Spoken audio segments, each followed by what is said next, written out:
Yeah. What? Understand I got a lot on my mind, a lot on my chest. That's why. What's going on, everybody? Lloyd Jones with Midnight Comics here, and welcome to the season 2 finale, the Indie versus Creator Clash. This is the second phase of the Indie Breakdown. The Indie Breakdown, of course, being the show where we break down your favorite indie comic book characters' power, stats, and abilities, and get them ready again for this phase, the Indie versus matchup. Goodness, we are actually having a bit of technical difficulty as it relates to the Instagram side of things. That is okay. We can go ahead and alleviate that really quick. But in case you guys didn't check out or have an opportunity to see season 1 of that, we had our previous 10 contestants in regards to that, and went ahead and had them challenge one another and discuss how they would be able to defeat one another. And we show you guys the breakdowns of the characters and all that other good stuff.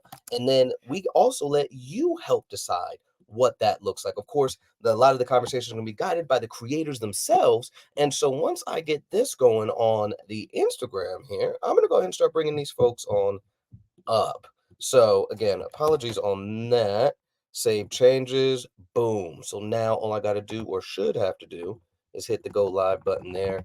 Instagram is disagreeing with us, but that's okay. So we're going to start from the top here. We'll go ahead. First up, we have Mr. Unchained Unlimited. You wouldn't happen to have your camera going there, would you? What's going Here on? he is. What's going on, boss?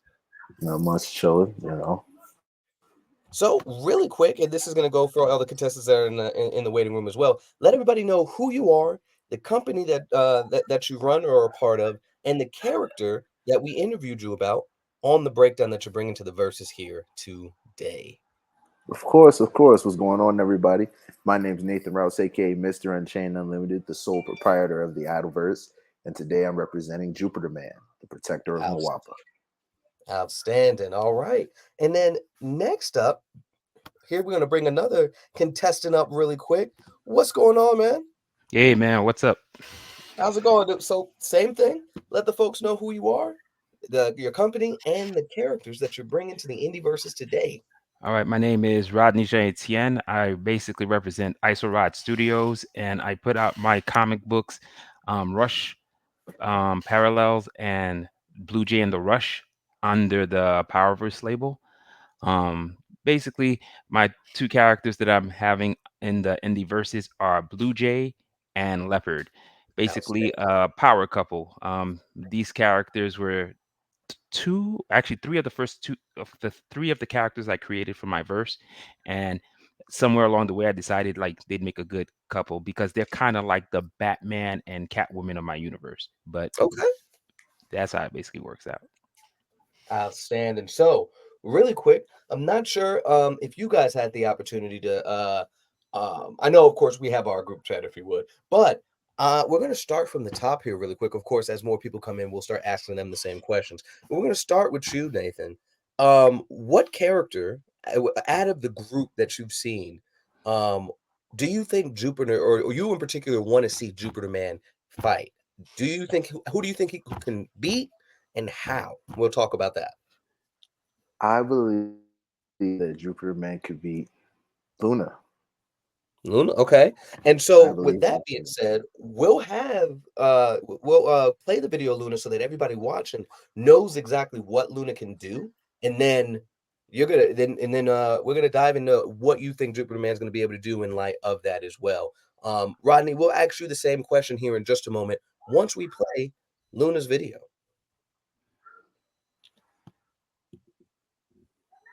Oh, perfect timing. Okay, really quick. Actually, while there we go. Old Earth. Oh, wow. Luna rises to the task. Luna has a natural connection to the moon, and her powers are influenced by it.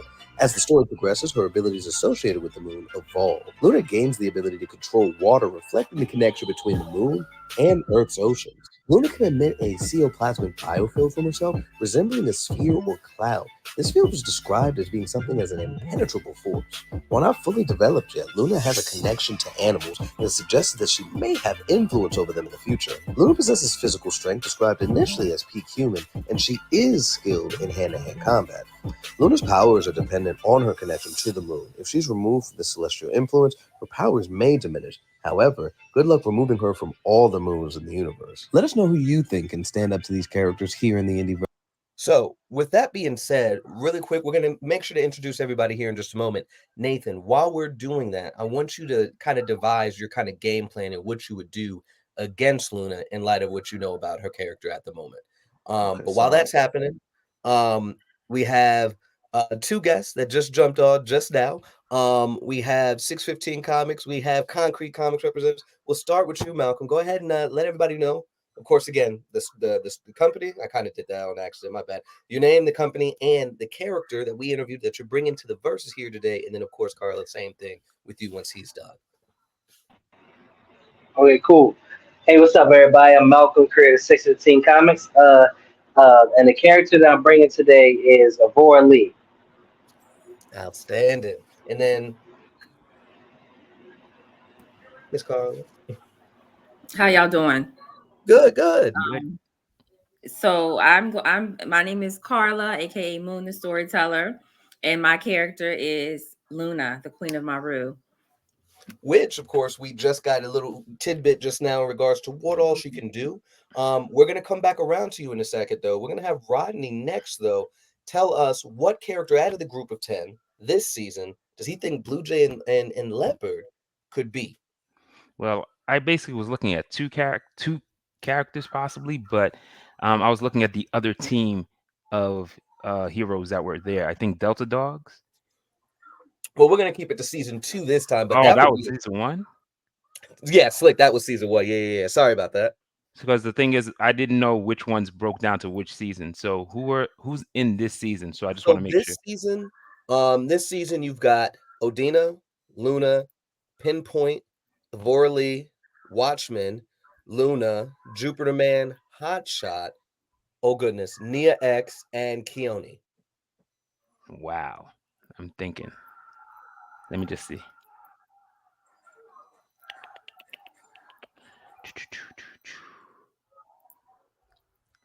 Man, that's tough.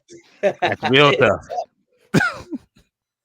And of course, this will be the same question for you as well, Malcolm and Carla here in a moment. You know what? I'll go against Mike Watson. I'll do Hotshot. Hotshot. Okay. Yeah. Tosh, let's see what we got on Hotshot.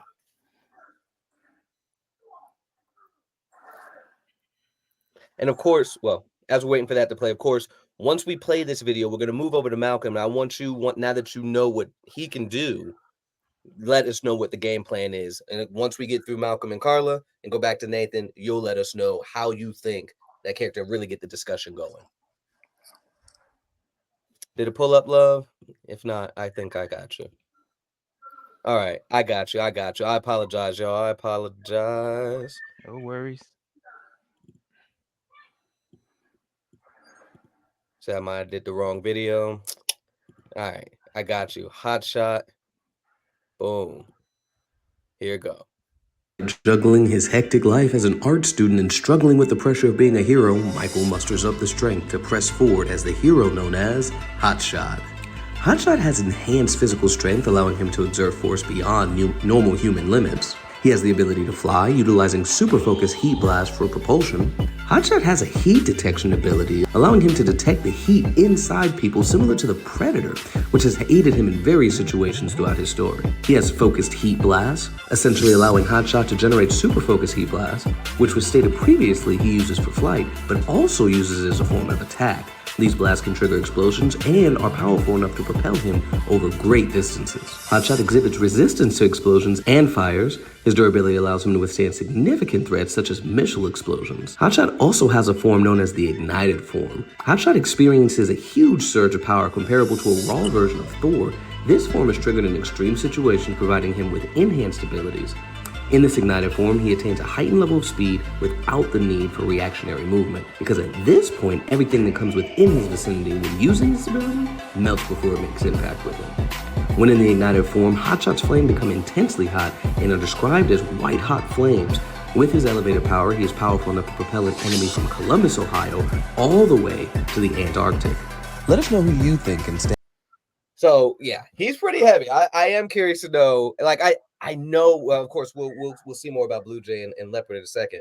I know that suit though may be a problem for Hotshot to get through, but we'll dive into that in just a moment. Prince just jumped in. If you would like to introduce yourself, your company, and the character that you're bringing before we jump over to Malcolm, who's going to tell us who he's going to face off against. Already, what's up, everybody? I'm Prince, creator and founder of Eminent Comics. The character that I have is Kiani, the Ice Queen. Outstanding. And of course, we're going to jump back over to you, but Malcolm, who do you think your character, Vor Lee, is defeating in an indie versus matchup? Sorry, I forgot to press unmute. But so if I had to say who I think you could be out of all the names I heard you say, um, the one I'm familiar with is Watchman, and I feel like he's more of a street level hero. So my character is just kind of like starting out and kind of just now starting to like really use her powers to like fight and defend herself. So I think she would probably, with her power level, I think she would do better against like somebody street level. So I would say probably Watchman. Okay, let's see what Watchmen can do real quick. And then Carla will come on over to you. To neighborhood hero, the streets of Warren City are under the watchful eye of the only man that can save them, Tevin Fields, aka the Watchman. Watchman has enhanced strength, putting him above that of those that are at peak physique. Though not a speedster, Watchman is faster than the average person, moving above the Olympic level. Watchman has heightened senses, allowing him to see and hear beyond normal human limits. Watchman is also capable of healing from injuries, though he can't regenerate body parts. The speed of the recovery depends on the extent of the damage inflicted, as seen in issue 2, where he was stabbed through the leg and bounced right back. Watchman possesses enhanced durability, making him difficult to kill. He can withstand gunshots and even grenades. In regards to his combat skills, Watchman trained in the real-world battle tactics due to his military experience and with the previous Watchman, making him a formidable and strategic fighter. Watchman's very proficient in the use of double-bladed weapons that function as both a scrim stick and a staff, additionally equipped with a Kevlar suit for added protection. He also utilizes other gadgets like flashbangs for distraction and a stolen enhanced bike for mobility. Uh-oh, it looks like we may have lost him, but I think he got the gist of it really quick. So again, as we're going through each of these and everybody's deciding on who they would fight, while we're going through everybody else, I want you guys to make sure that y'all have y'all game plan together and let us know, because of course that's when we're gonna start asking questions like, well, what if they do X, Y, and Z, blah, blah, blah, blah, blah. So, Carla, who in an indie versus match is Luna defeating? And you're coming high off of that battle with Colossus in the actual group as well. So I am curious to see what you got and who you pick on this one. I'm not familiar with everybody's characters, but Okay. from what I've seen so far, I think that was Hot Shot we saw the one before. Okay. I would love to go against Luna would love to go against Hot Shot to see how things stand. Again, she's not here to kill nobody, but if he comes for her planet, comes for her kingdom, she will defend it. Okay. And so, Prince, who do you have? Well, I think because I just love going against like really heavy hitters, I think I would love to go against Luna. I think Kiani and Luna going against each other would be really dope. Just off strength, those are both heavy hitting characters. Okay, and of course, you weren't here for Luna's video just a second ago, I don't think. So if you could run that video back really quick, and then we'll go from there. And then we're back to you, Nathan. You're going to tell us how Jupiter Man is defeating his opponent. Heroes of old Earth long gone, the Energy Keeper and Queen Amaru, Luna, rises to the task. Luna has a natural connection to the moon, and her powers are influenced by it. As the story progresses, her abilities associated with the moon evolve. Luna gains the ability to control water, reflecting the connection between the moon and Earth's oceans. Luna can emit a ceoplasmic biofield from herself, resembling a sphere or cloud. This field was described as being something as an impenetrable force. While not fully developed yet, Luna has a connection to animals and suggested that she may have influence over them in the future. Luna possesses physical strength described initially as peak human, and she is skilled in hand-to-hand combat. Luna's powers are dependent on her connection to the moon. If she's removed from the celestial influence, her powers may diminish. However, good luck removing her from all the moons in the universe. Let us know who you think can. Okay, so of course, again, get ready to come up with a game plan on how you're going to be able to defeat her. But Nathan, we're back with Jupiter Man. How is he going to defeat his opponent today? Well, there are a couple of different ways that this could go. If he wants to fight in this particular moment, depending on what the situation is, because he wouldn't just threaten her kingdom without, any true purpose. He would probably try to take away from her powers, which would be the moon, which is really easy considering he can just say a quick spell, and he doesn't have to utter the word. To this, that's Edmund's spirits. It's at form, so she would be without powers. But since he's been there for he knows how to manipulate the spirit world, so he would know how to use powers within the spirit world, so she wouldn't have that avenue. So that's a quick way he could get rid of her as far as powers are concerned. If she has any sins, or if she's not done anything morally ambiguous of her, then he could probably leave her in like a penance state. So like it's basically he reflects all the bad things and sins that she's ever done against her tenfold. He can do that. Um, he can also attack her without her ever thinking. So remember when we had the original breakdown of his character, we were talking about he has the control over speed as the concept, like the actual formula of speed. So that's distance divided by time, meaning that's not just physical speed. That means that's her thought process, her reactions, anything. So the minute that she's thinking, he can expand the distance of a thought process. So a decision that that would usually, cost you maybe a second or a minute could take years, or it could take tens of thousands of years. So she could be thinking about using her powers that come from the moon, and he's already behind her attacking. I see. Oh, Or So she's let me thinking ask. about moving, and you know what I'm saying? Okay, I was gonna say. So let me ask this, because of course, in most scenarios, my assumption, Carla, and correct me. In most scenarios, I don't imagine Luna is the one going out and instigating the battles. Usually, it's somebody that's either coming directly as a threat, or maybe informed of a threat, and maybe at that point, dives in and goes into a battle. Do I have that kind of? Am I gathering that correctly in regards to her character? Right. She's a peacemaker. She's not going to attack anyone unless provoked. But to now, tell me your first name, the Jupiter Man. Tell me Nathan. Nathan. Okay, Nathan.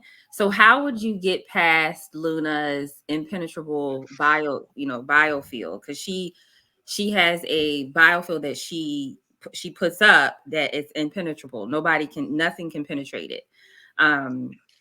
Not even magic. My, So because she's also linked cosmically to the elements as well. So she's right. not she can't create magic, but she is linked in her universe to some of the celestial elements. So how would you get past her defense shield? Right. Okay. So I have a question. Does she cast a shadow? Like, does she cast a shadow as regular people do? Yeah, she does. Oh, well, Jupiter Man moves at the speed of darkness, so he'll be wherever she can be. Speed of so what? he, so I So so they so Luna say, will so they know. say, Speed of darkness. oh, What? they so say how that the interview they say that a and light can escape. Oh, I'm sorry. no, I was gonna say, if I just to verify if I gathered it correctly during the interview, when you brought that up, it was kind of like um how darkness doesn't necessarily travel, but the connection to it is kind of an instant, like you're kind of porting to any point of darkness. So you're not necessarily Mhm. traveling traveling like light does, but however, you can appear in points of darkness, which makes it Shadow seem like walking. Right. instantaneous type of movement. She's kind of like Is shadow. that Yep. Hmm. okay? Shadow walk. Yep. Now, Pretty much. So that means anytime she makes a step or move, he's there. so what I'll ask really quick, and this kind of piggybacks off of when I was asking Carla just a second ago in regards to, you know, would she be the one kind of instigating battles and stuff like that? I want to know in a first encounter, right? Jupiter Man is what have you, maybe going towards that he might have information on that other entity from issue 1 or what have you, and he's on his way there. She takes it as a threat. What is, again, first encounter, what is Superman's reaction to this planet, Luna herself, thinking that she may be a potential threat because he sensed this energy from over there? What is that kind of first move? And again, then we'll dive into, any kind of countermeasures that Luna may have at that point. But yeah, what is kind of that first mindset and process? Because I doubt anybody's Well, going all out from jump. right. So So yeah. in that instance, the minute that he meets her, he's already reading her soul. So he already knows her powers. He already knows everything she's already done.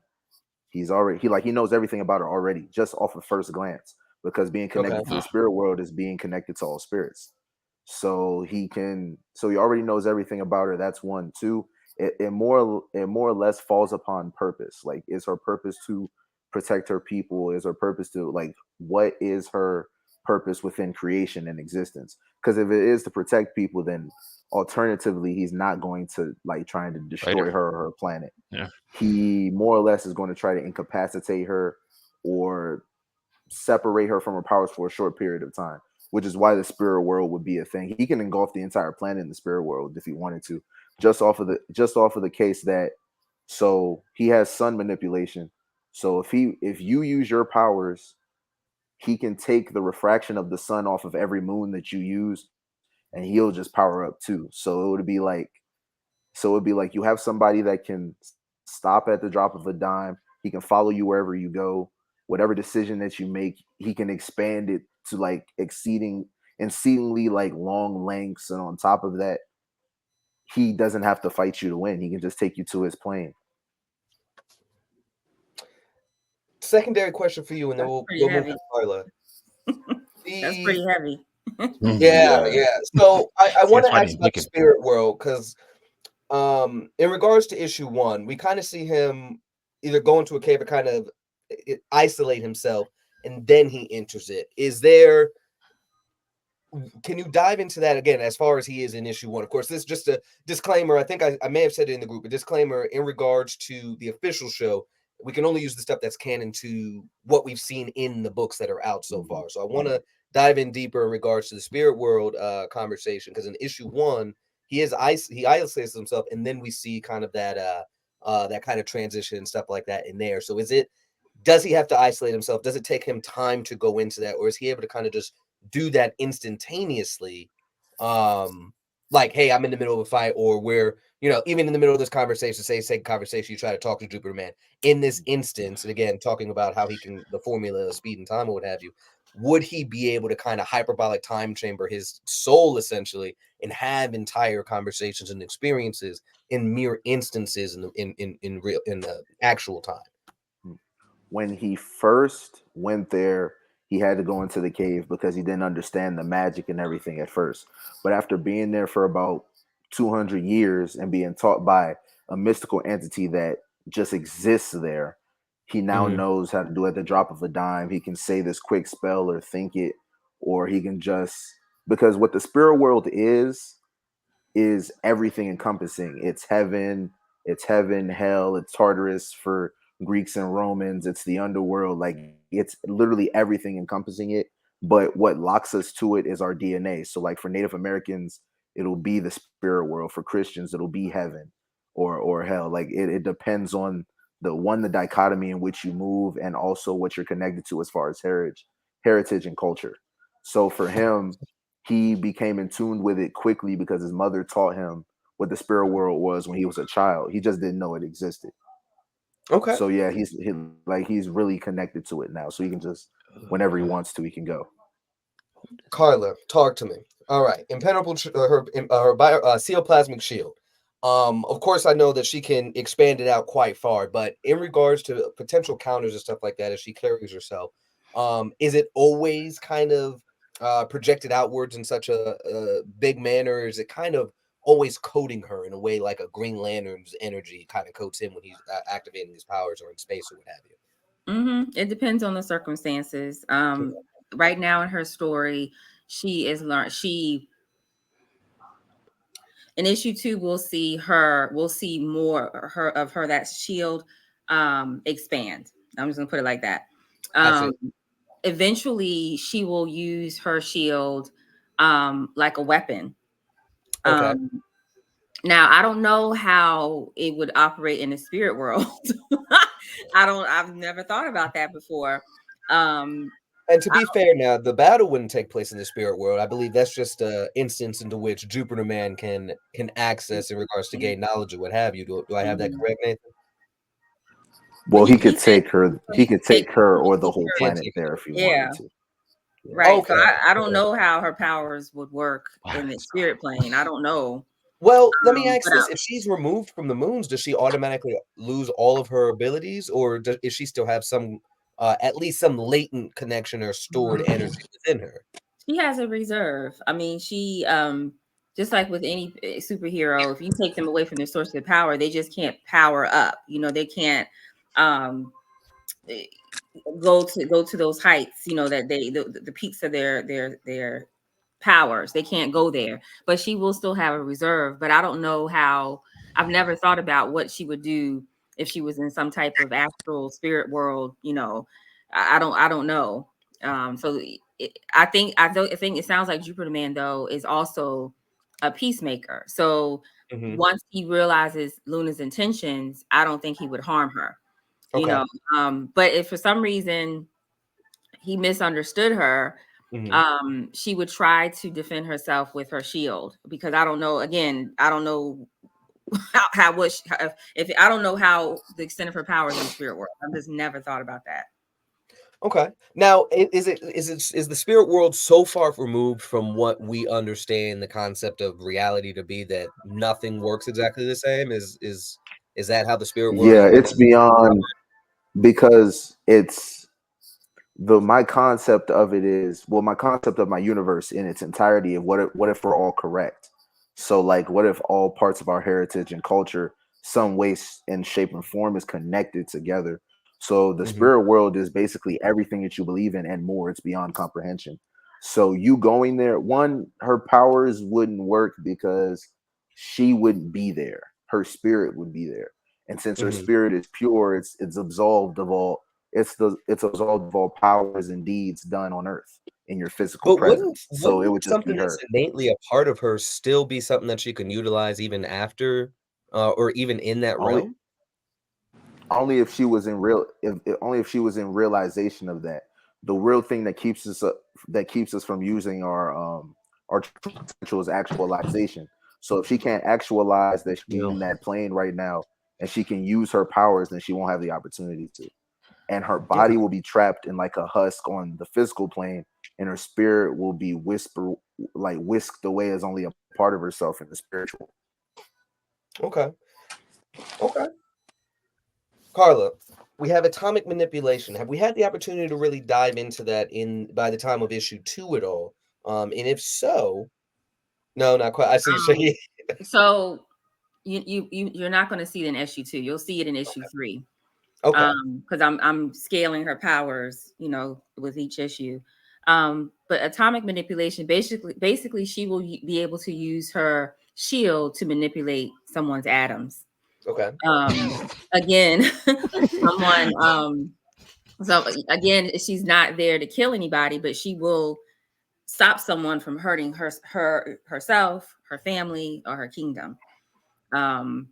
So in whatever form whatever, you know, use your imagination when it comes to an atomic manipulation. Okay. But at this point, she's not there yet.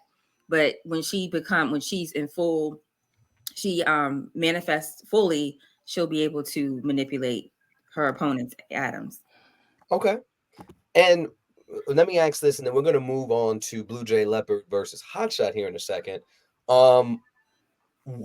Does Jupiter Man have any defenses against somebody that's able to manipulate him on the atomic level? In a matter of speaking, yes and no. Like, he's weakened because he doesn't want to realize his true actualization as a god.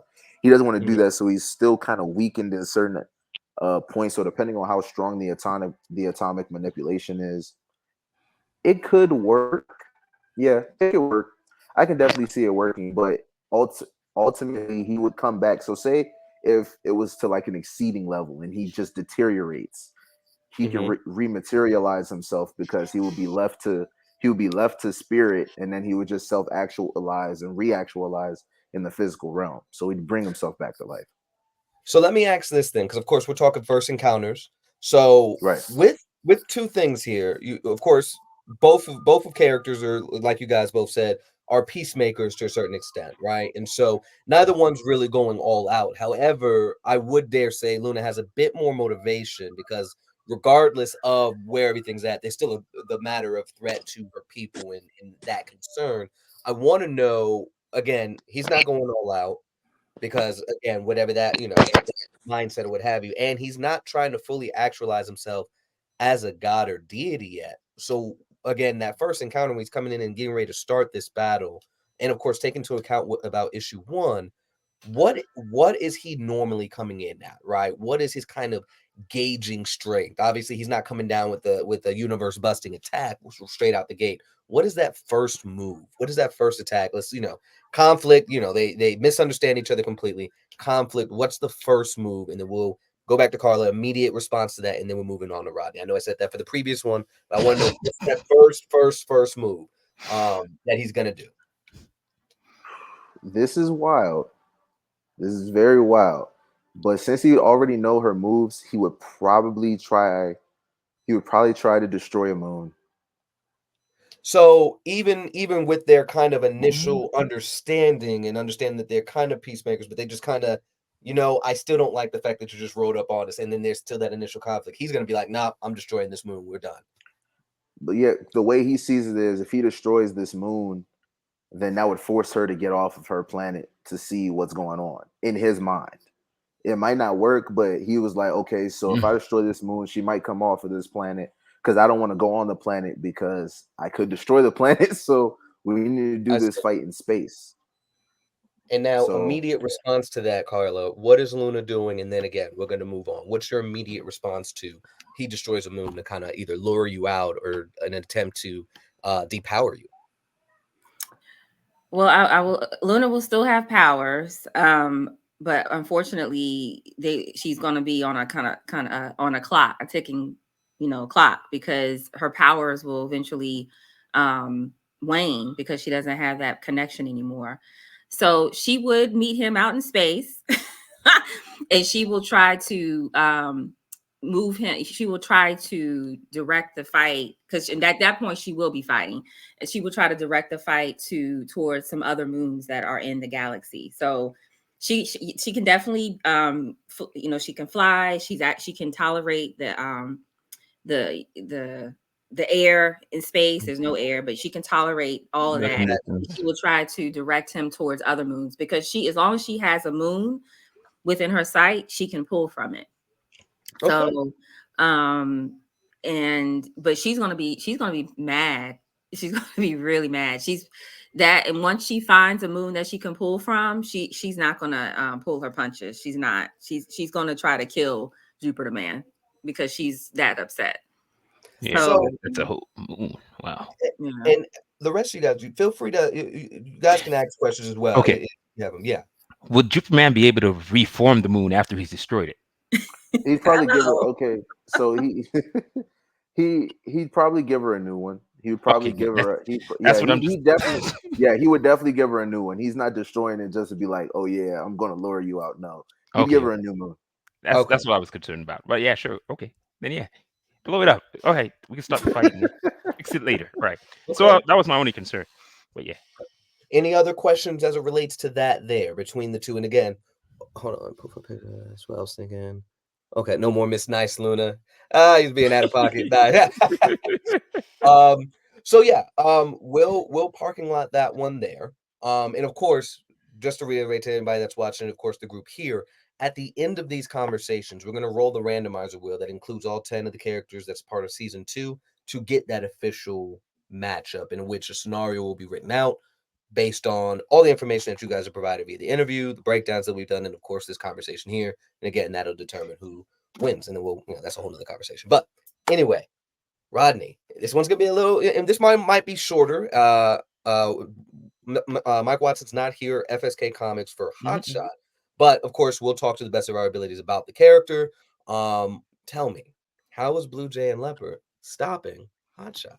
Okay, so the fun part about it is the in the duo, the longer the fight goes, the more information Blue Jay can gather, so he could actually beat him. The shorter the fight is, it's also in Hotshot's interest because, like, what Leopard does too is she watches you. She watches how you move and how you perform. She's a muscle mimic. So Mm-hmm. let's say if you're fighting her hand to hand, the longer the fight goes, the less likely you'll be able to win. She's Mm-hmm. also like a master in martial arts. Like, she's the trainer of all of the Rush team and all of the folks in the universe. She's like kind of the best, one of the best fighters in that verse. So she's Okay. kind of like my versus Wonder Woman. So the idea is she not only she's a really good fighter, she also has her muscle mimicry and then she has her healing factor. So the idea of the fight of what they're trying to do is they want to try to incapacitate Hotshot because you don't want to basically have him reaching that peak state Mm-hmm. because it gets problematic, even though she has a healing factor, which is godlike. As long as she doesn't get incinerated or something doesn't get disintegrated, she should be okay. Like, if you chop off her head, as long as her head and her body can meet again, she come back to life. But if you were to take her head and make it cinder and make it ash, yeah, that's pretty much over, and he'd kind of win. So again, we're dealing with a bunch of heroes, so none of them are working on the idea of lethal intent. It's more of Mm-hmm. incapacitate and stop the person from either doing whatever they're doing. Let's say Hotshot was taken over, or vice versa, they were taken over. Mm-hmm. They probably the only way it would work for Blue Jay is since his mind is partitioned and he has this enhanced mind, it'd be very hard to control him. So the idea would still be, let's say if you still made him see Hotshot as an enemy, in his mind, it's incapacitate. He's not into killing because killing basically fractures your soul. And if your soul gets fractured, it leads to demonic possession. And in their world, they also fight demons. So they're not into killing at all. So that's not their thing. Okay. And something I failed to do during the conversation with Nathan and Carly here. I meant to play Jupiter Man's video. Yeah, We'll you come back to that. yeah. If we could, Tosh, if we can go ahead and run Blue Jay and Leopard's video so that everybody that's watching has a better understanding of what all the couple can do. And then we'll dive back into what all Hotshot can do. Mm-hmm. Actually, stand by. Oh, there we go.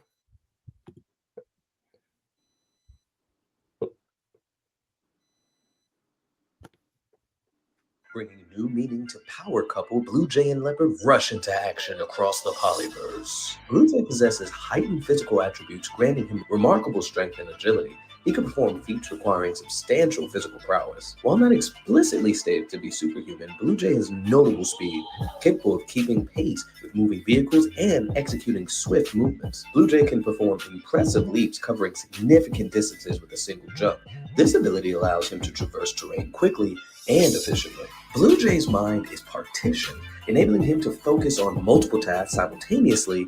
This multitasking ability enhances efficiency in combat and problem-solving situations, even being stated to prevent himself from being mind-controlled by locking away the consciousness of his opponent in the partitioned portion of his mind. Blue Jay also possesses heightened sensory perception, including enhanced sight and the ability to sense invisible or spiritual entities. This heightened awareness aids him in navigating his surroundings and detecting potential threats. Blue Jay's suit is crafted from a durable material known as Intinium. This material is exceptionally resilient and has a unique property of nullifying external forces. It can withstand significant impacts and provides Blue Jay with a high level of protection against physical harm. With this armor being made to withstand so much, it's surprisingly very lightweight and flexible. Because it's so lightweight, the suit doesn't hinder his mobility or agility, allowing him to perform acrobatic maneuvers. Blue Jay's suit also includes a unique cape, as it's equipped with special wings that allow Blue Jay to glide through the air with ease. It enables him to perform long-distance jumps and aerial maneuvers, enhancing his mobility both on the ground and in the air. Next up, we have Leopard. Leopard has the ability to mimic and replicate any physical movement or action she observes. This means that she can quickly learn and adapt to various fighting styles, techniques, and maneuvers simply by witnessing them in action. Her muscle memory allows her to perform complex movements with precision and skill. Leopard possesses a heightened healing factor, enabling her to recover from injuries at an accelerated rate. This ability allows her to endure and survive injuries that would incapacitate or prove fatal to ordinary individuals. Her rapid healing ensures that she can continue fighting even in the face of adversity. Leopard's senses are heightened to an extraordinary degree, granting her exceptional awareness of her surroundings. She possesses keen sight, hearing, and smell, allowing her to detect subtle cues and anticipate her opponent's movement. Her heightened senses make her a formidable tracker and combatant. Leopard requires significantly less sleep than the average person to feel rested and rejuvenated. This allows her to maintain peak physical and mental performance for extended periods without suffering from fatigue or exhaustion. Her ability to function on minimal sleep gives her a tactical advantage in prolonged conflicts or missions. In addition to her innate abilities, Leopard is a skilled hand-to-hand combatant with extensive training in martial arts and close quarters combat. She combines her mimicry abilities with her combat skills to adapt to any fighting style or opponent, making her a versatile and unpredictable adversary. Let us know. Okay, so yeah, so they're different. That's a tough couple right there. And honestly, Yeah. and this might be a personal kind of matchup. I'm curious to know if his partition mind can deal with kind of the other aspects of what Jupiter Man is able to do. Talking about like spirit world and stuff like Yeah. that. That's a whole nother Yeah, thing. the idea is like they do a lot of dimensional traveling. Like one of the things that I did a lot of my stories or little even just art projects that I've done, Blue Jay jumps through different dimensions and he's traveled through the astral plane and certain things like that. He's picked up some magic through the times he's traveled. So it's kind of there. It's like another thing that's not listed or is known. The dimension they're from is called Dime 4, and the Hmm. way it basically works is it slows down time for most of them. The average lifespan for a human being on that world is 250 years. The average Okay. lifespan for a person who's enhanced or who's superhuman is almost 750 to 1,000 years. So their population compared to our population is like one third of it. So there's like 3 billion people on the planet versus to our 7 to 8 billion that we have on this one because Hmm. people live longer. So pregnancies are longer, so on and so forth. But it's like one of the secrets about the dime.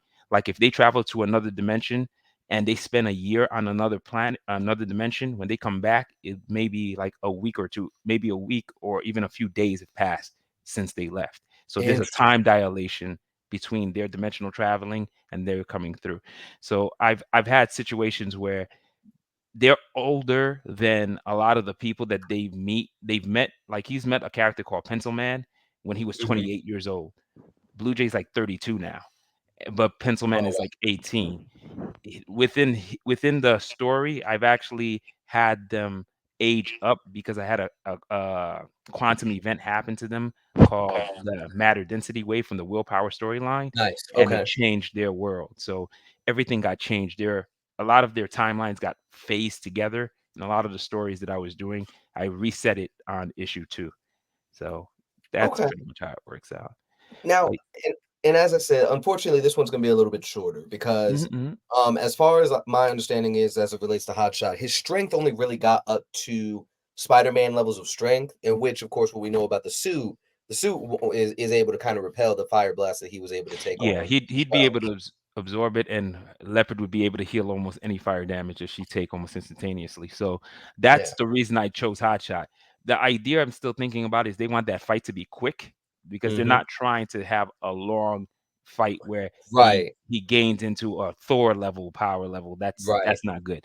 No one wants to have a guy who can melt them as you walk towards them. That's not recommended. So And so, yeah, and once, yeah, that's the ignited form that he had, and yeah, once that taps in, he said that that takes a lot of stress and what have you in order for him to transform it. And again, if their mindset going right out the game, which we've seen in the various issues that they're in, yeah, they're making quick work or whatever opponent to get it done yeah, either way. So that's unfortunately, yeah, that this one is pretty clear yeah. cut, but we still want to leave it open. Does anybody here have any questions as it relates to Blue Jay Leopard against Hotshot? No? All right, we'll move right along. We'll move right along. So we have up next before. I do have a Oh, question. okay. Yep. Now will Blue Jay be able to stop Hot Shot from, going, to Super Saiyan level? Will he be able to stop that? Because you said he can manipulate people's minds. Well, the way it works is it's more of his enhanced vision lets him see auras. So he kind of figures out like what's your power set. because he knows a lot of really empowered people or superhuman people, and he's looked at how their auras all basically work. So he can kind of look at you, and if he sees a certain aura around you, he's like, "Oh, that's your power set." So he can kind of figure it out. And the way his mind works is, imagine like having the back computer in your head. So the way when he fights, he's able to create something called calculated certainty. So like 92% of the time, he can predict exactly what you're going to do. The dangerous thing about that is the 8% of the time that he can't foresee, it's usually a catastrophic failure. So back in the earlier issues that I actually start with, he uses calculated certainty all the time. So when he's fighting somebody, the longer he watches you, the more he understands who you are and what you do, like a profiler, FBI profiler. So he can literally see you and watch you for about 5 to 10 minutes and pretty much figure out what you're gonna do. Like I said, the danger with it is if he makes a mistake, if it's in that 8% range, it's like a whole building is falling down, about 40, 50 people are dying. So it's he has to weigh the fact that he can use his skills and his abilities, and he doesn't have to always calculate like what are the scenarios that I have to run through my head before I fight. It's sort of like if you've ever seen Flash, he has something called Flash Time, where Flash was able to sit down and run through thousands and thousands of scenarios. Blue Jay can do something very similar. Like he can run through hundreds of scenarios in a matter of seconds, and he can see the probability of whatever action he's going to do, how it's going to land. So it makes him very difficult to fight, and that's how he's able to fight like really complex or really strong opponents. And the idea is, again, make it a quick fight. You don't want it to be as long. You don't want to stretch it out. And with Leopard backing him up, she's a way better fighter than he is, because like they train together. She's his trainer too, but she's lights out. She's like one of the best fighters you're ever gonna see. Like if you're going martial arts hand to hand, she's probably one of the premier. So their goal will be to put Hot Shot out as soon as possible. Yeah, that would be it. Like I think what Hotshot could do to make this take longer is he flies and keeps out of their range. Like I can think of how he could fight them and make it really difficult for them.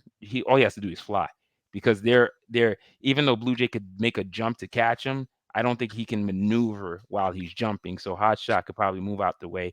I could think of a scenario where Hotshot could beat him too, but yeah, it's definitely as fast as you can catch them on the ground or catch them near to the ground and just take them out as quick as you can. That would be the best bet. Okay. So, I see Goat person, Goat 1408. What's going on? They just randomly say, "Hey, people." So, what's going on? So really quick, we're gonna finally head on over, which I think that's a clear cut matchup again. Just saying, I think we can all agree at this moment anyway. Blue Jay and Leopard is definitely taking that fight. We could agree on that. Yeah, without Mike here to back it up, we definitely would. That's it. Yeah, that's kind of it. Okay, so we're gonna move over now to Malcolm. We're going to go ahead and play Avora Lee's video, and then you're going to let us know how Avora Lee is taking out the Watchmen. Hold on. Let me, let's see. There she go.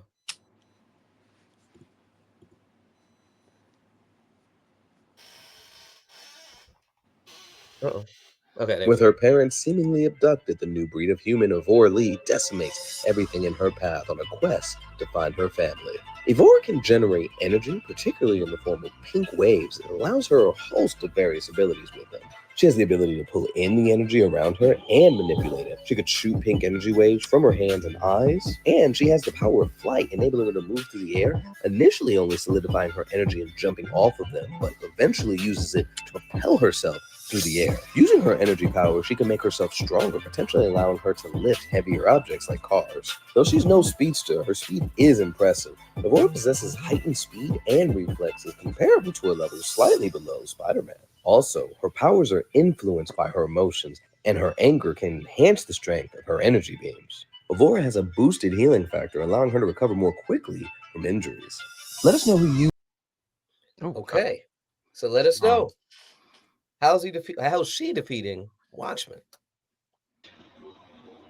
Okay, so when I thought about this fight, I kind of pictured it like, in like a city or something. So as I remember watching the story, I believe his father died, and then he became like and he became the Watchman after that.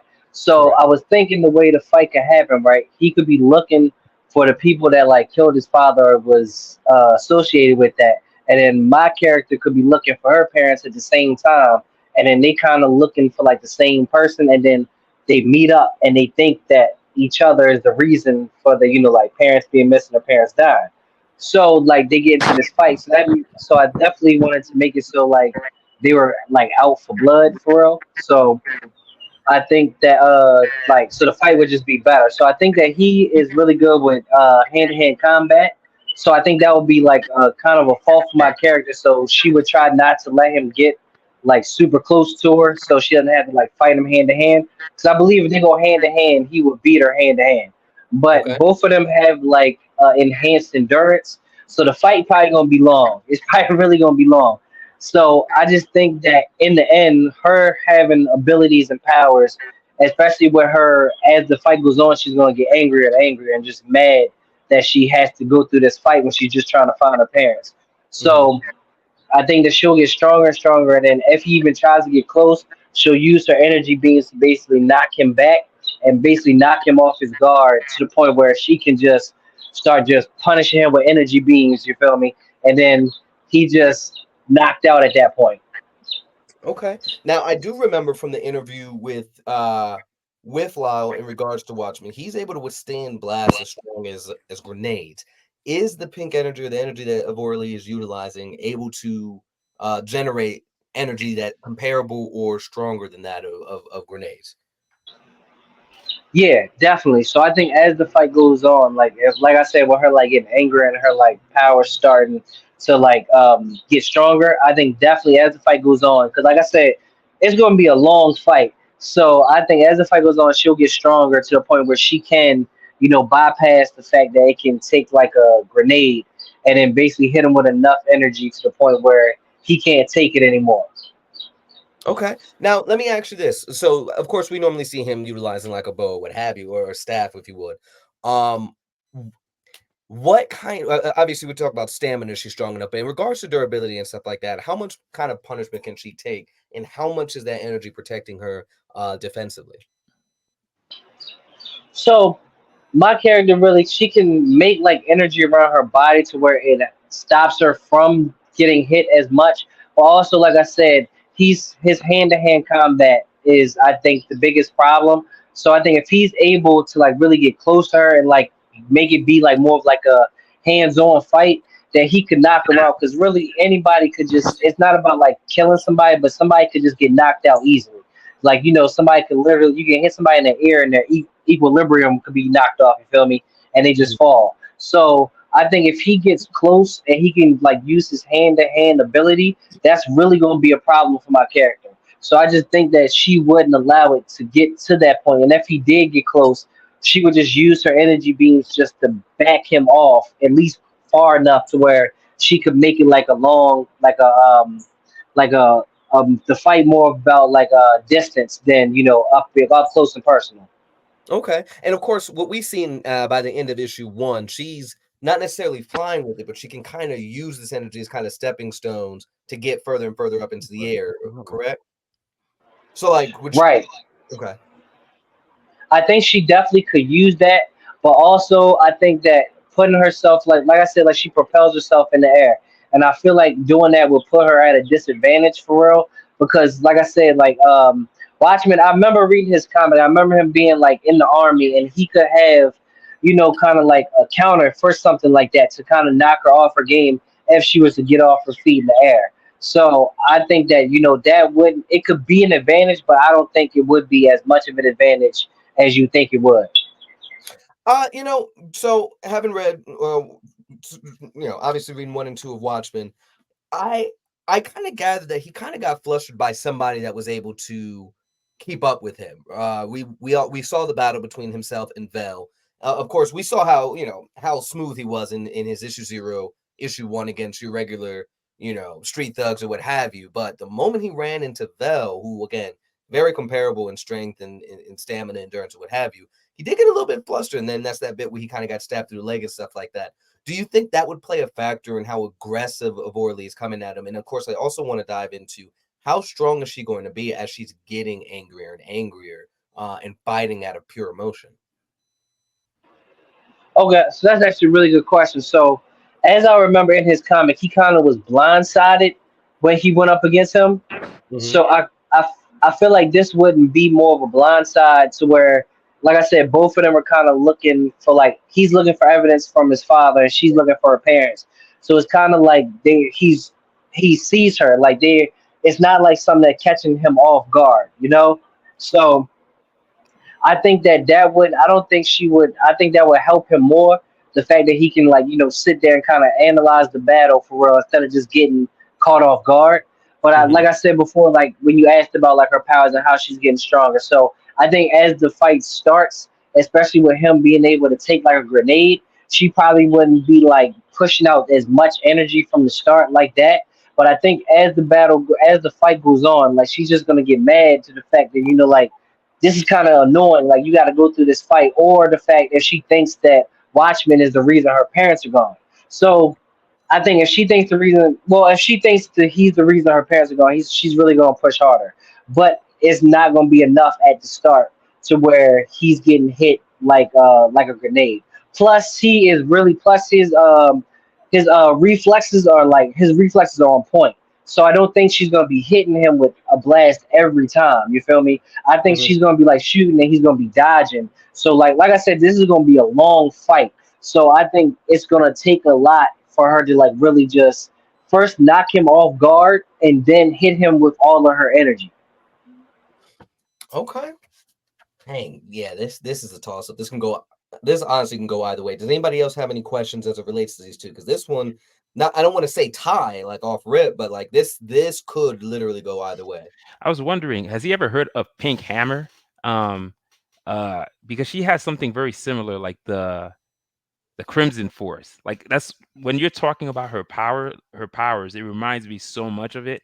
And the problem with the difference with I think Panic Hammer is the more she goes into negative or darker emotion, the power can become corrupted, and she can actually go into a point where the power is more controlling her, and she loses herself to it, where she becomes a little bit more evil than a hero. So I was wondering, is there something like that with her, or or it's sort of like the Hulk, the angrier he gets, the stronger he gets. So is that what happens with her? So that's actually a very good question. So with my character, she doesn't like become like corrupted or like more evil or anything like that. She just kind of like the anger kind of like starts to overtake her to where like when sometimes like when you get angry you kind of don't really think like logically sometimes.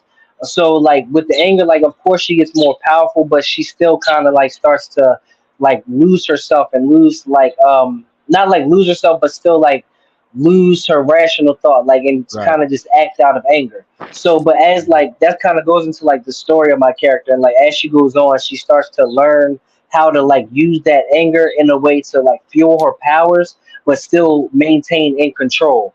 But right now my character is just in the first issue. So if we're taking my character right now as she is, how you can read her, she kind of still like that anger like still gets the hold of her, and she kind of loses control. But it works into her advantage because her powers just become extra powerful. So it kind of works to her advantage, but it also I think, and especially in this fight, it would definitely work to her disadvantage, especially if she's like, just acting out of emotion and not really think about her moves, and then watch me use it as a counter or something like that. Yeah. Because Okay. you can make a mistake a lot easier. Because like if you ever seen Spider-Man, whenever he would get angry, he'd become silent. And when he's silent, he usually can mess up his enemies, but at the same time, Daredevil used that to his advantage, where he was able to get him so angry he wasn't thinking straight, and he was able to beat him that way. So yeah, it's a double-edged sword. Sometimes that rage can help you win, and other times it can cause you to lose. So I completely get that. Okay. I have a question. Is there like a stockpile cap on her powers? Can she reach a point where her powers actually become more crippling than they help her? So Not at this point. So especially with her, like especially in a fight, she's gonna be expanding so much energy, like releasing so much energy that she's not gonna like get overloaded. And if she does start to like, it start to build up, she's just gonna release that energy. So that also could help her in this fight to a point where if it gets to where she's like holding it up and he gets way too close to her, that she can just let off the energy and just knock him out fully. Big blast. Yeah. Yeah, like a big blast. Okay. Any other questions for Malcolm as it relates to this matchup? This one, when y'all brought up of course, the liability and emotions. Now I'm like, you know what? This might go to Watchmen.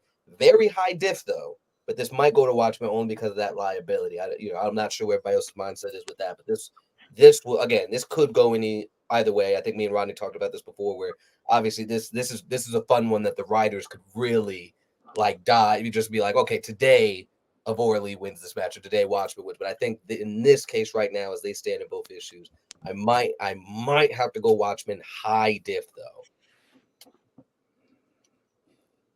Okay. I'll try to see if there's any points of contention on that one. Now, really quick, we're gonna come over to you in just a second, Prince. But I do want our newest contestant to jump in. Let us know name, company, character that they're bringing in, and the character that they want to face off against. Is that me? That's you. I'm so sorry. Sorry. What's up? My name is Onaji. My character is Odina. I'm with Concrete Comics / Obsolete Studios. And honestly, I do not have off the top of my head because I've been running around like a chicken with my head cut off. So I can't think of nobody right off the top of my head. So let me think. Okay. Give me time. Okay, fair enough. We'll come right back to you now. Now, Prince, we're going to talk about your character, Tasha. If you could go ahead and play Keone really quick. We're going to learn about her powers, and then we're going to ask, how is he going to defeat Luna? Luna's popular today. That's 3 matchups for you today, Luna. But yeah, let's learn about Keone real quick, and then we're gonna dive into that matchup. Oh, I messed up. I can already see down there in the preview joint. Hold on, I got you, love. I apologize. I downloaded the wrong videos. That is completely on me. Oh my goodness.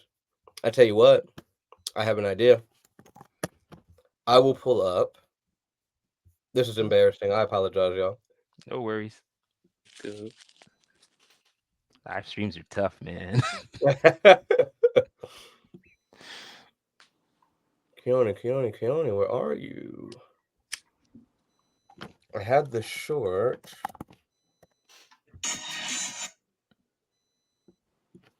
How strong is?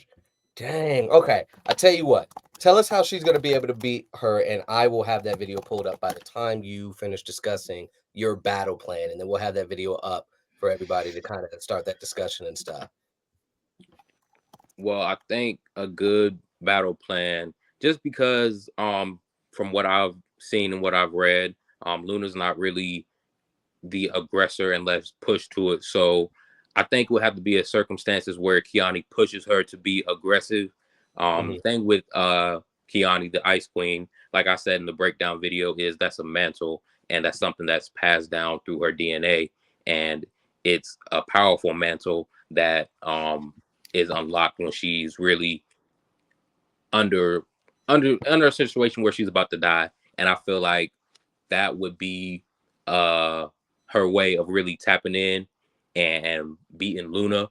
I think that of course she would have to get Luna there because, like I said, and like you guys have been saying, Luna doesn't really seem like the aggressive type of character. But the thing with Keone is she's very head on and she is very aggressive. So I think taking the fight to her wouldn't be the problem. I think what will be the problem, and the biggest problem will come in, is how far could Luna push Keone to the point of getting her to that Ice Queen form. And I don't know how much it would take from Luna, but Keone is a very durable and durable character. Off rip in issue 1, she's taking on an entity. She's taking on Omega, who is literally God tier level, just up there with Alpha. You know, he's an India darkness, so he is essential for reality in life. So she's going head to head with him.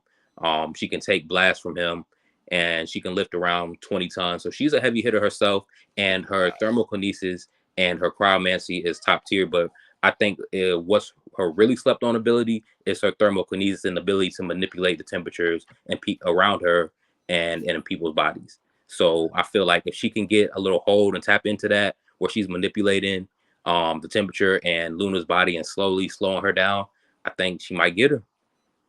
Okay. Now, with that being said, I do have the video. I will go ahead. I found it on my YouTube.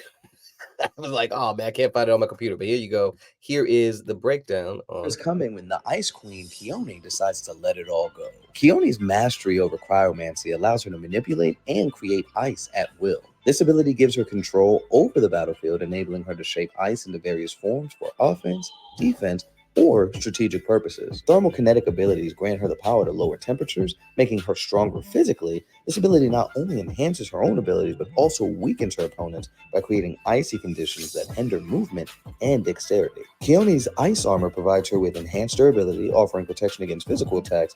Additionally, her ability to manipulate temperatures can further reinforce her defenses by creating barriers of ice or freezing incoming projectiles. With the capability to lower temperatures in her surroundings and within individuals' bodies, Keone can gain a significant advantage in combat. By creating rigid conditions, she can weaken adversaries and augment her own abilities, effectively turning the battlefield into her domain. In her full Ice Queen mode, Keone exhibits remarkable physical strength, capable of lifting around 20 tons. This strength, combined with her other abilities, makes her a formidable opponent in close quarters combat. Let us know who you think. Okay, so Damn. that's heavy. I want to jump to you, Carla. Obviously, we could talk about like the moon and its effects on waters and tides and all of that other stuff. Would she be able to kind of manipulate that in a way to kind of navigate this type of battle with somebody that's utilizing ice? You're muted. Oh, you're muted. Okay, sorry. So Luna's powers, if you think about what the moon can do, that's what Luna can do. So there in certain seasons, certain times, the moon is bright red. And so I'm not sure, I really haven't thought about when she would develop and manifest this power, but she will have the ability to burn bright red, which means that she might be able, I don't know about Prince's character. What is the character's name again? Keone. I don't know if I don't know how, I haven't really thought about what temperature Luna will be able to burn, but she might be able to withstand Keone's ice attacks if she can tap into this power. And now I do want to ask about the Seoplasmic Bio Shield, and if you're familiar with it, Prince, of course that shield is able to it's impenetrable. So I want to know, what does, am I saying her name wrong? Keone or Keone? Keone. Keone, sorry. Keone, tell me what her strategy would be in trying to get past Luna's defenses, if possible. That's a good question. I really think, again, it goes back to using her thermokinesis to kind of lower the temperature. Either, again, if she can have access somewhere near Luna to lower the temperature inside her, or just the temperature around her, because the lower the temperature is, the more physically stronger she becomes. And so maybe making that temperature so low that it, again, in Luna's body, it weakens her power, so it can weaken those fields really quick, so she can just come in. Or again, she lowers the temperature around her so much that she becomes physically strong enough to dent or penetrate those fields somehow. I think that would be the best strategy to go against that. Carla, does the temperature change within the plasma field, or is it regulated based on whatever Luna has going on within that field? It's regulated by Luna's body temperature. So Okay. Keone would have to kind of, I mean, I don't, because Luna can sense when there's a different energy, approaching. So Keone would have to kind of take Luna by surprise, to try to slow down Luna. I think the key with Luna would be to slow Luna down. But once Luna puts her shields up, and then and then she can also extend her shield to attack and form weapons. Keone's going to have Keone's going to have to she's gonna be fighting for her life. So, but yeah, I think Luna can go toe to toe with Kiani. But if Kiani is powerful enough to fight Omega, because Omega is a god, so has she beaten Omega before? She has not beaten Omega. It's kind of like you were saying how you want to scale her powers up and just kind of, each issue she's getting, a little bit stronger and showcasing more of her abilities. That's how it is, right now, because I'm on book 4, issue 4 of the entities right now. And so she's gone against Omega twice at this point, and she's been able to keep up with him. But then again, Omega, again, he is a god tier character, and he kind of toys with Kiani because he knows certain things. And he knows the level, the ice mantle, the ice queen mantle that she holds. So Omega toys with Kiani a lot. He doesn't go all out. Now, that's not to say that, she's not strong or anything, but she's definitely taken durability attacks from him, energy attacks from him, been able to go toe to toe, hand to hand with him because she is one of the best fighters in the universe. Melanite Comics asks, does Luna get any enhancements during an eclipse? Any power enhancements? So an eclipse blocks is when the moon and the sun line up. I haven't thought about it. Later, and probably not in this volume, she does. I'm not going to give it away, but okay. I haven't thought about it. I haven't thought about that, but yeah, I mean, you definitely will.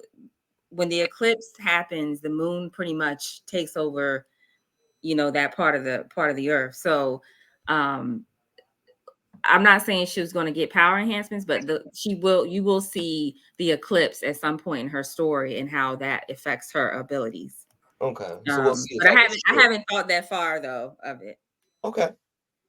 Okay, so let me ask you this. Prince, I'm gonna ask you this. So in regards to, of course, what we just heard, so second conversation, she's able to regulate the temperature within the shield there. What would her next move be in combating that combating that? And of course, we know that Kiani's getting stronger still by lowering that temp on the outside, regardless. What is that next course of action then? If she's having a tough time getting past that shield? I would say the next course of action, if she's having trouble getting past that shield, is to, in a sense, create like a blizzard-like attack, a storm again, start making some hail come out. Just try to lure Luna to her to where she can engage in a fight. Now, if she can't do that, I think that's going to be, again, where the biggest problem comes in, because Kiani, she's a on-site aggressive type of character. She likes to fight. She's really skilled with hand-to-hand combating. So I think going into this fight to put them against each other, Luna is definitely Kiani's definitely going to be the aggressor towards Luna, because Luna, like I said, seems like that more peaceful type character. But I think for Kiani to really get the advantage and the edge, she is going to have to lure Luna, in a sense, to fight her, or get to the point where Luna is, all right, saying, all right, I'm not playing with you no more. Like, what's up? Like, I think so. Yeah, it would be hard if she can't penetrate those fields. That might just stop it right there. Okay, and so now, Carla, next question. I think this is kind of similar to when we was talking against you versus Jupiter Man, and then we'll get ready to move over to Anaji. But with this now, okay, Kiani is. Am I still saying it wrong? Kiani, yeah, you got it.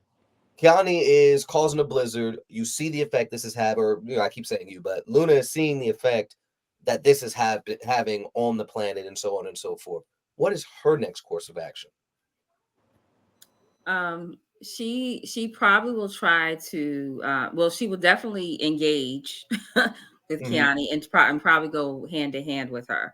Try to fight her, one-on-one, to try to get her to stop the storm. If she can't fight, if she cannot win, she probably will take Kiani off planet. Because Luna wants to protect her planet, so she does not want this blizzard to destroy, life and the ecosystems, and then make and destroy things. So she will try to stop Kiani with combat. But if not, she would try to get her to come off planet and take her off the planet. Can she survive off planet, Prince? Like in the space? Yeah. Only when she's in her Ice Queen form. Now, if she's not in that Ice Queen form, nah, she's not surviving the space. That's an easy, like, yeah, you're done. Fair But if enough. Fair like, enough. you know, on a planet type thing, like, yeah. But like I said, that's why I would want her to fight, you know, Luna. So Luna, because Luna has the potential to even to take her to that Ice Queen state, and then if she were to hit that, that's a different, you know, scope. That's a different thing. Then yeah, she can fight in space. Carla, you have a very strong character. Like what I love, and this is kind of a sidebar. What I love is like obviously the story is not geared on the strength of the character, right? Again, more of that love story, what have you, in that more honing in on the character herself. But I really do. I'm just thinking about the powers, thinking about the breakdowns, thinking about all the stuff that we've discussed and stuff. She is ridiculously strong. So it's just like it's very interesting going through these battles, of course, against Jupiter Man and of course with Keone here. It's these matches again can go either way because like, is this again based on that first encounter? Is it going to get Keone to that Ice Queen state before she gets serious, right? So I can't really. You know, again, these both sides would be high div. I don't want to say it's high, but does anybody have any questions as it relates to these two characters duking it out against each other in a matchup here? I do have a question. I have a question for Kiani, if I'm saying that correct. So there's a scientific thing on like the coldest form of matter. It's called Boise Einstein condensate. So it's like a way where you can like freeze. It's like the minute that you touch something, it absorbs all the kinetic energy out of whatever touches it, and then it becomes like this isolated thing that can't move. So, and if I were to tie that to like Godzilla can reach this like intense form of radiation where every step it's melting something. So I want to know, can Kiana reach a state where every step like she can freeze stuff or energy attacks are coming at her and like the energy is like dissipates into the frost? Can she reach a form like that? Absolutely. That's definitely kind of in a sense what the Ice Queen form is, but it has more a little bit more of a like cosmic and mystical sense into it, tied into it. But you know, we've already seen Kiani, I believe it was in issue 3, Dark Lightning was shooting an attack at her. She literally just freezes the energy bolt with her bare hands and it drops and it falls. So she's already been displaying little things like that. But in that Ice Queen form, absolutely. Um when she walks, you know, it's she has an ice throne, and like when she's sitting on her ice throne, just that alone, it's changing the temperatures throughout the world. Like it's a worldly cosmic level, and she's connected to, not to give too much away because it's gonna spoil a little bit too much, but she's connected to a uh another dimension in a sense, because of who her mother is. But don't want to spoil too much on that. Okay. Okay. I have another question that because that space battle was kind of profound because like space is cold. Like this is so can she can she use the temperature of space to power her up, and also can she use the temperature of space as like an attack, like absorbing the heat out of whatever body she's attacking in space? To be honest, I haven't thought that far deep into it. I would say yes, just because, like I said, um, in that Ice Queen form, she is, like I said, it's a mantle. It's something that is universally known, and she's that cosmic level threat or presence or cosmic level entity when she's in that Ice Queen form. Um, Okay. but just standard basic, you know, Kiani, where she's at right now, nah, she couldn't do that. It wouldn't suit her right now, but she definitely can get to that level. Okay. And is it the Ice Queen form that has the super strength, or is it her normal form? Now her normal form does have super strength. The Ice Queen form enhances it. When she's in Ice Queen form, she can lift around 20 tons. When she's standard, it's about 5 to 10 tons. Wow, she's 5 tons higher than Blue Jay. Like I have him comfortably pressing 15 tons, and then I think he can push to about 20. But yeah, it's like that's with exertion. But yeah, wow, that's pretty strong. Very strong character. That's And why I so didn't consider Luna, her either. Luna's, power obviously comes from the moon, but Kiani might be a little bit more stronger than Luna. But again, as time goes on, Luna powers will continue to heighten, just like Kiani's. So that's a good matchup, I would say, because power strength wise, I haven't thought about how strong she is, but that's pretty strong. I mean, that's like, what is she can punch a mountain? I mean, what does that look like? What does her strength look like? So right now, I believe it's either issue 2 or 3. We've seen Kiani, like, she literally lifted a tree, chucked it at somebody. She's done things like that, and I want to say I have to go back to issue 2 because a lot of stuff happened in issue 2. She lifted like a truck or a car. So that's the most we've seen her lift so far. But again, like I said, one of her best feats to me is in issue 1 when she's going toe to toe with Omega, and he's slaughtering house with agents. She's trying to kill the president, and she's going toe to toe with him, keeping up with him. And again, Omega is an entity. He's one of the strongest beings. He's up there with Alpha. They have access to that god tier strength, and Omega and Alpha, they can do things like they've already destroyed monuments. And so for her to be keeping up with him, even though he was toying with her a little bit, she was still keeping up with him. Okay. Ooh. Okay. So really quick, we're gonna jump over to Anaji. We're gonna play Odina's video really quick, and he has made a decision on who he's gonna challenge. So once we play that, we'll let him talk about that really quick, and then we'll play the video of the person he's challenging. Haunted by the demons of her past, the reluctant hero and hybrid warrior Odina joins the fray. Odina has immense strength, casually being able to lift tanks and, when push comes to shove, having the strength necessary to lift an entire mountain. Odina may not be able to keep up with the speedsters, however, she's able to fly at speeds comparable to Mach speed. Odina possesses a form of healing described as divine blood, providing her a certain level of recovery. She can't recover from limbs being cut off, but anything less and she's bouncing right back. Though she's not a martial arts specialist, Odina knows how to fight. Mostly a brawler at the moment, Odina is going through specialized training with a woman known as Sister Asima. The knowledge and techniques she teaches Odina have begun to elevate her to a completely new level. Odina is still learning to control her powers, and her potential is unfathomable. The fruits of her training already manifesting, even seemingly pushing her past her limits at the end of issue 4 while facing off against a demonic legion. Odina exhibits enhanced durability that allows her to walk away from missile strikes unscathed. Her durability is put to the test when she faces off against Lady T, who, while wielding her axe, is punching with enough force to shatter a planet. Surviving attacks of this caliber and continuing to fight is a testament to her durability. It's even said that she could briefly survive the vacuum of space. Let us know who you think. So, really quick, of course, let everybody know who Odina will be facing in the Indie Versus matchup, and then, of course, we'll show the video in format of what that character is, what they can do. And then you're going to give us that battle plan right quick. Nia X. Am I saying that right? Yeah. From Tony Cottrell's Nia X, of course, that's Advent Comics. Tasha, if you can run that really quick, we'll dive into what she can do. And I know you got to go in a second, so we'll grab that battle plan from you real quick before you got to roll out. Did I put that video in there? I may have botched that one too. Okay, hold on. Lord of mercy. All right, I got it. Here we go. Boom.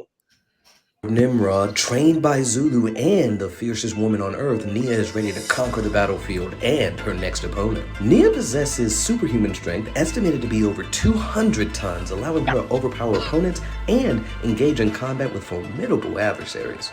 Nia is one of the best fighters on Earth, being trained by the top 2 fighters on the planet for centuries, going as far back as the time of pharaohs in Egypt. She's demonstrated exceptional combat prowess and hand-to-hand combat skills. Her expertise in combat allows her to effectively engage opponents in battle, having even faced off against Titan the Ultraman and walked away relatively unscathed. Nia's speed is currently at Mach 1, indicating enhanced reflexes and agility, While not as fast as some characters in the Advent universe, her speed allows her to react quickly in combat situations and potentially showcasing a higher attack speed when she caught Titan the Ultraman off guard, who currently moves at Mach 3.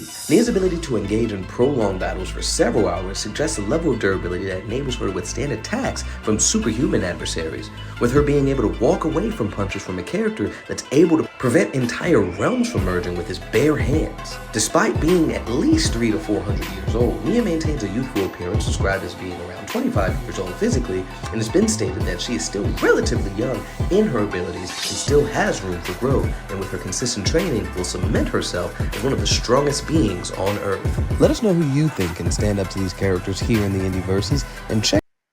Boom. Okay. 200 tons. That's crazy.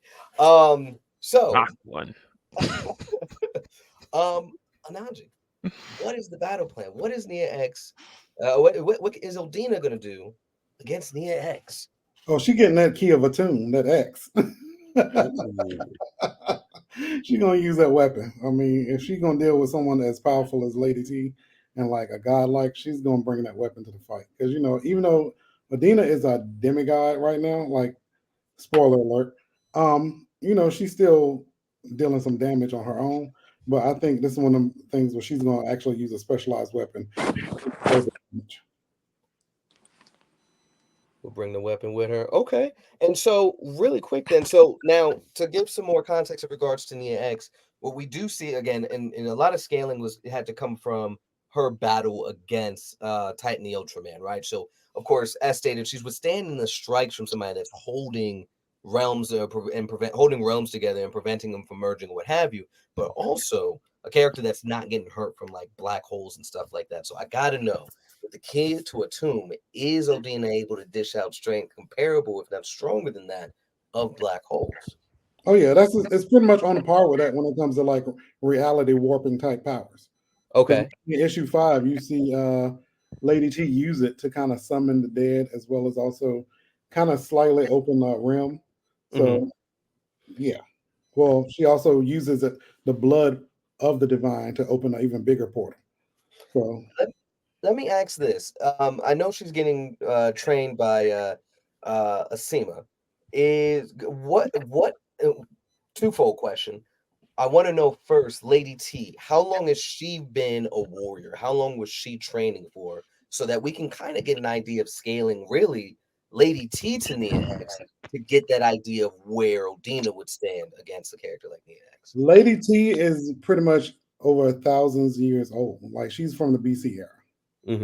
Whereas an Asima is a little bit, she's up there in age, but she's not as old as her. But she's still well more trained when it comes to like martial arts. Okay. See, Luna received I would say she received combat training, but she's gotten extra like tactical and like strategic type. And this is Asima? Yeah. Okay. And then I didn't mean to cut you off. I apologize. I was gonna ask though about Lady T one more time though. In regards to her level of training, how many years she's been training or what have you, where's she stand there? Oh, she's probably extremely dangerous. But she's up there with Asima. Like she pretty much created the Kandakis. And those are? You know what the Kandakis are? The African queens. Pretty much warrior queens. Oh, okay. Back in during the Kush dynasty in the BC era, the Kingdom of Merowe had African queens that ruled each period, and they weren't just like queens; they were actual warrior queens as well. And one of them, Armani Rinez, was like notorious for like she pretty much fought the Romans to a standstill, even though she lost an eye. Right. So my only concern with an Odina versus Nia X, my only concern is, of course, that tenure, right? Nia X has been trained by the best 2 warriors in her verse, trained by the best 2, and then also, of course, she's been around for so much longer. And I guess that's why I wanted to really compare Lady T to Nia X to see how long Lady T is trained for and how much experience she has in battle. Because if Odina is able to keep up with Lady T and potentially defeat her, that Yeah. kind of gives us a better idea of what that kind of Well, here's the thing. In issue 6, you see that she's, even though she's able to go toe to toe with her, she's gonna pretty much kind of like outsmart her. Because if you think about it, it's not so much as always skill level, it's also what you got to do to win. Okay. And Odina actually is quick on her feet more than people let her know. Even though she can be a little reckless, when she gets in her head in the game, she's gonna pull it through quick. Okay. And now, of course, we talk about strength of 200 tons and stuff like that. What's the hardest we've seen Odina be hit? Well, I guess we talked about planet busting and stuff like that, but that felt like Lady T was kind of going casual. Are we going to see more of an upper echelon of that? Again, those casual strikes were planet busting. Okay, so what level are we looking at this point now in regards to strikes that Odina has taken by issue 5 and potentially issue 6 if you want to? Issue 6, she's gonna be taking way more hits, and she's gonna be standing tall. So, okay, yeah, a mountain is way more than 200 tons, so I think she outclasses her in strength too. So Odina's actually stronger from what I heard. Oh yeah. She just got to upgrade in the issue 4. So.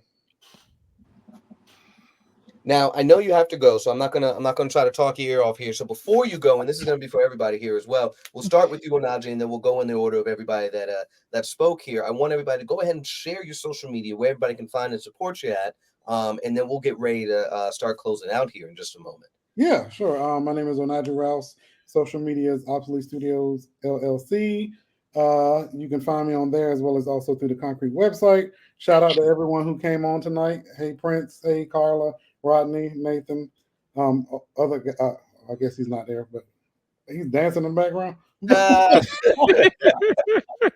But yeah, you can find me on my social medias through there. So yeah.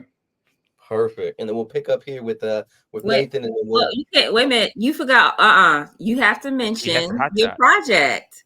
Oh, I'm sorry. I'm so sorry. Well, issue 5 Odina is out right now, as well as also Drafted Origins is on Tubi. Check it out. You know what I'm saying? And those numbers up. Huh?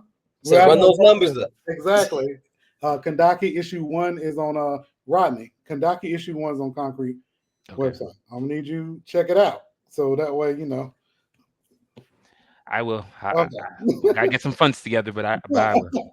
Hey, I'm right there with you, brother. Don't worry. But yeah, you can check out all the projects on my website as well, and Sister Circle X as well. So, all right, Nathan, you're up.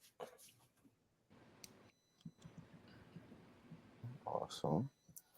Oh, I'm sorry. What am I doing right now? What social. Share your social media, and then of course. Oh yeah, of course. My bad. Sorry. My name is Nathan Rouse, aka Mr. Unchained Unlimited. You can follow me at Mr. Unchained Unlimited on both Instagram and TikTok. Also, you can follow the Idleverse with a Z on Instagram. We're currently doing our Indiegogo right now for Jupiter Man issue 2 Awakening. And we're on Indie Planet with our issue 1, and we're also on Vivid Panels for the digital. So you can get it however you want it. Okay, Rodney. Okay, you can find me on Facebook, Char website, Instagram, IsoRod RJE.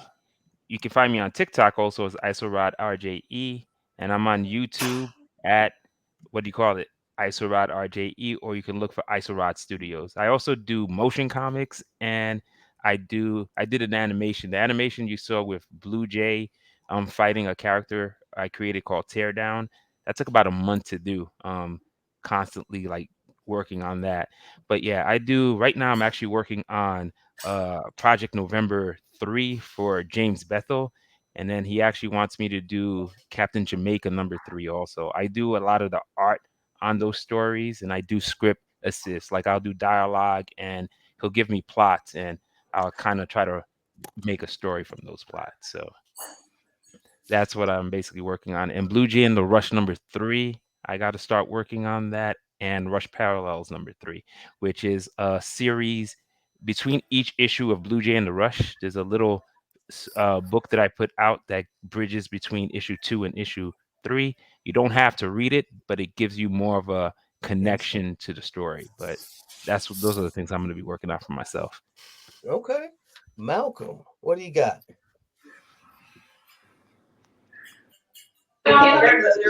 Hey, sorry. You good? Sorry, hold on. Give me 1 second. Okay. Baby. So cute. All right. Oh, it's dark out here. But hey, sorry, it's super dark. But you can follow me on Instagram or Twitter, everything at 615 Comics. Twitter, Instagram, Facebook. It's okay, but it's okay. Twitter, Instagram, Facebook. Yeah, everything. Yeah, Twitter for Twitter. Yeah, everything. Just 615 Comics. 615 Comics. Okay. That. And Prince? Already, my name Prince Hartsfield again. Please, you can follow me on Instagram at Eminent Comics _. I'm also on TikTok, Eminent Universe 101. And yeah, thank everybody for being here and for having me. For sure. And Carla? I am Moon the Storyteller. My government name is Carla, but I go by Moon the Storyteller. You can find me at TikTok and Instagram by that name, Moon the Storyteller. And I have Luna, the Queen of My Root, issue #1 is available now on Concrete Comics website. And issue 2, we've just funded issue 2. It's in the middle of being printed, and all those who back the campaign will be receiving issue 2, but issue 2 will be available this summer on the website at Concrete Comics as well. Awesome. Of course, everybody that's watching and listening right now, of course, I'm Lil Jones of Midnight Comics. Most of you guys are watching somewhere, whether it's Facebook, Instagram, or what have you. But in case you're missing any of our social media, we are Midnight X Comics everywhere except for Facebook and YouTube, where it's just Midnight Comics. We also have a group for the Indie Breakdown Versus. It's Indie Breakdown /Versus on Facebook as well as on Instagram. We just kind of drop random battles on the Instagram and any clips that you may have missed from the interviews over there. And of course, the group gives you an opportunity, whether you have a book or not, to just talk about the character in their fullest, everything they can do, and then we just have fun and just talk trash, and then and whatever events and contracts and god battles and all that other stuff that goes on in there.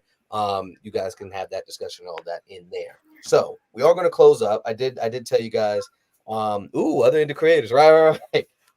So I did tell you guys it's only gonna be an hour and a half. We've already extended that. I do apologize about that.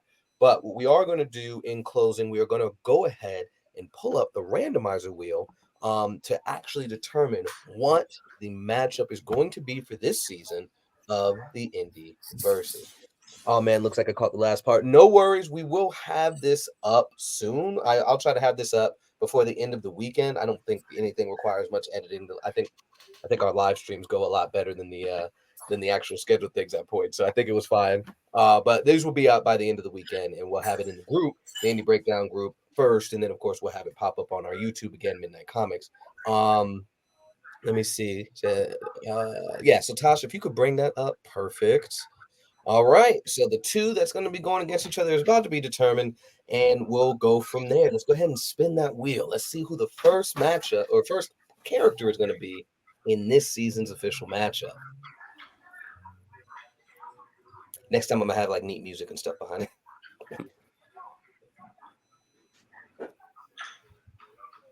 Vorley, okay.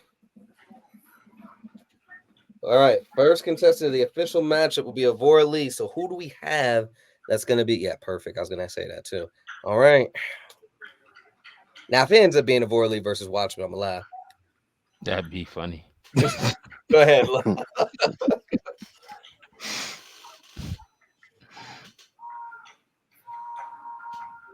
Is it?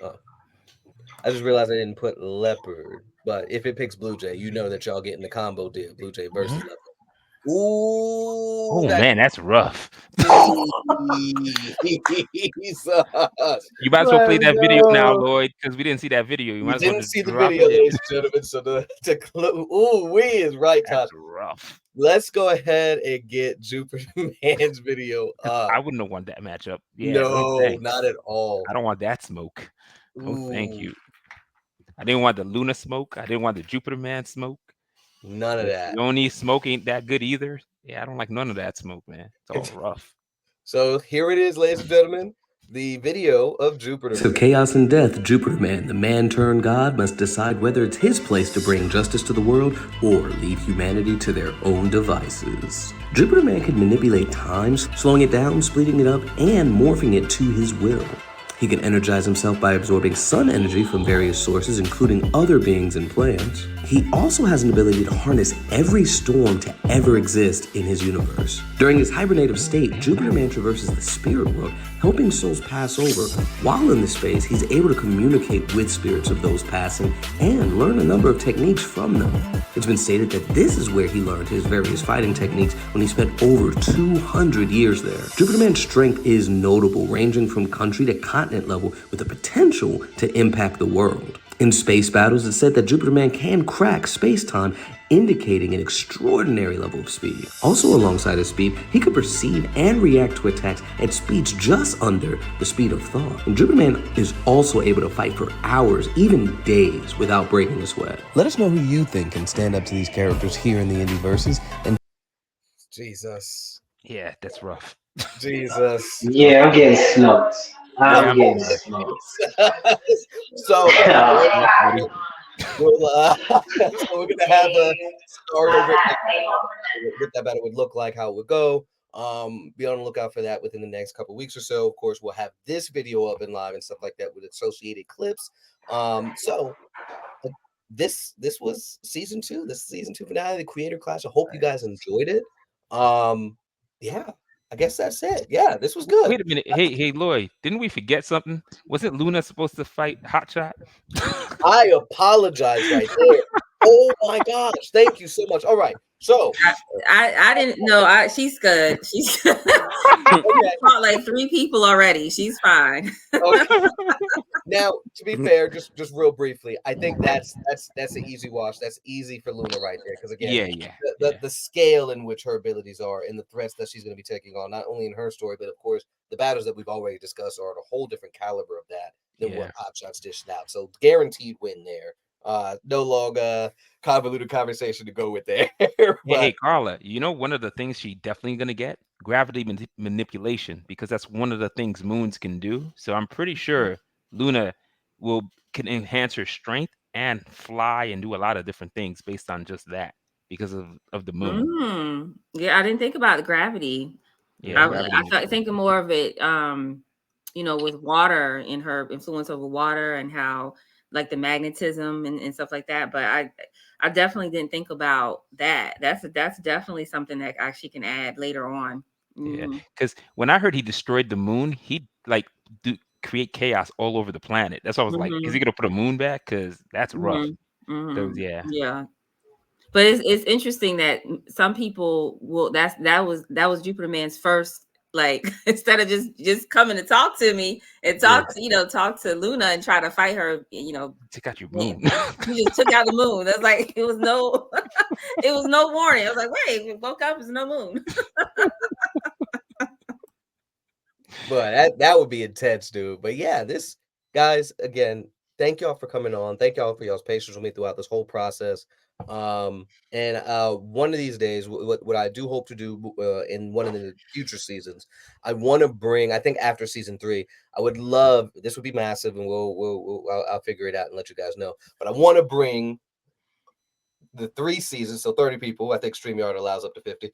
Bring everybody together and just have a really good conversation. I might split it up differently, what have you. But anyway, I'll figure all the logistics out of that. But I would love to have that kind of battle duke it out. So I know you brought up fighting against the Delta Dogs at one point, and then I want to see a Jupiter Man. It should be teams. Teams. Okay.